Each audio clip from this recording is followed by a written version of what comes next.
Bonjour à tous. Alors, je me présente, je vais être pas trop long. Donc, je suis Jacques Ricou, j'ai été jockey d'obstacles, j'ai fait 20 ans de carrière. J'ai démarré dans ce milieu à 16 ans, j'ai monté ma première course à 17 et j'ai arrêté ma carrière au mois de fin novembre l'année dernière, donc 2018. J'ai essentiellement fait ma carrière sur les courses d'obstacles. J'ai monté à peu près presque 5000 courses. Donc j'en ai gagné 1300. J'ai été 5 fois cravache d'or, donc numéro 1 en France.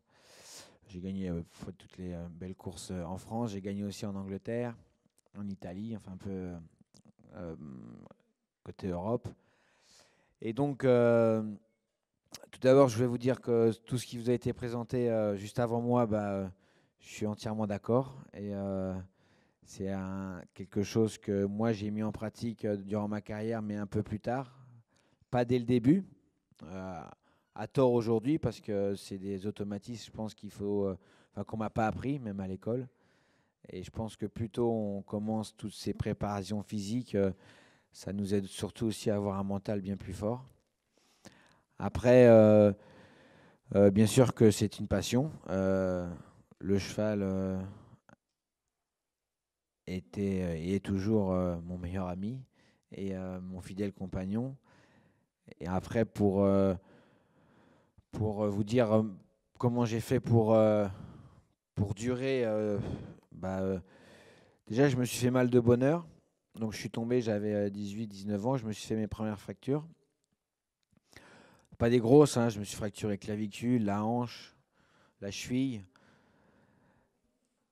Mais enfin, et là à un moment donné, je me suis posé la question, je dis bon, je vais essayer de servir mon cerveau, parce que ok la compétition, après c'est grisant, mais j'ai toujours essayé de, même en action, d'essayer de calculer les risques et essayer de ne pas aller au-delà parce que ça reste quand même le cheval qui court et c'est nous qui sommes dessus et c'est nous qui demandons l'effort. Et je me suis, j'ai pas été jockey kamikaze parce que pour faire une carrière, c'est plus facile quand on est à cheval que quand on est chambre 245 au troisième étage. Là, en général, la carrière elle est tout de suite beaucoup plus compliquée. Et surtout que c'est un milieu où on est très vite oublié.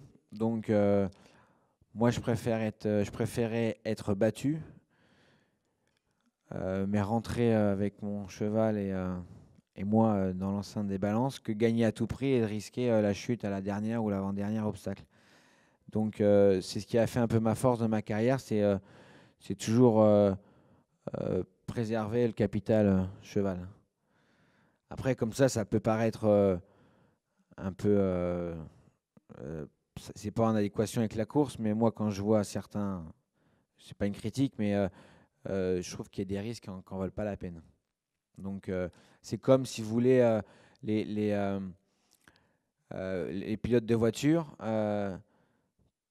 c'est pas ceux qui cassent le plus de voitures qui sont les meilleurs pilotes. Donc, euh, pour moi, des jockeys qui se vendent avoir X fractures, je me dis mince, ils sont peut-être trompés de métier. Parce que qui veut dire X fracture pour lui, ça veut dire X fracture aussi pour l'animal. Et au jour d'aujourd'hui, je pense que l'image de ce sport, de notre sport, et c'est des images qui sont un peu violentes. Donc, faut essayer de préserver. Mais aussi, ça fait partie du jeu et il faut l'accepter. C'est comme ça ne nous fait pas plaisir quand, bien sûr, notre animal s'accidente ou se fait mal. Ensuite, question mentale. Euh, c'est un métier où on est assez seul, en fait, parce que nous, on n'a rien à nous, on est juste prestataire de service. Et c'est aussi à nous de mettre la cerise sur le gâteau, parce qu'il y a beaucoup de... C'est un milieu d'argent, parce que il y a des entraîneurs, des éleveurs, des entraîneurs, des propriétaires qui investissent beaucoup, et il y a des courses avec un certain prix, surtout les belles courses, donc il y a une pression. Et je pense que cette chose-là n'est pas liée à tout le monde de gérer toute cette pression. C'est quelque chose qui est vraiment très compliqué à gérer. Quand vous arrivez dans ce qu'on appelle la ronde de présentation avant la course, vous avez l'entraîneur qui vous regarde, vous avez le propriétaire qui vous regarde, ils sont là, alors ils vous observent, puis ils regardent bien si vous êtes vraiment lucide et si vous avez vraiment toute cette pression qui vient sur vos épaules. Et donc on a des ordres, et puis là, il faut que ça se passe bien parce que nous, il n'y a que le résultat qui compte. Et après, bien sûr, il faut rendre des comptes.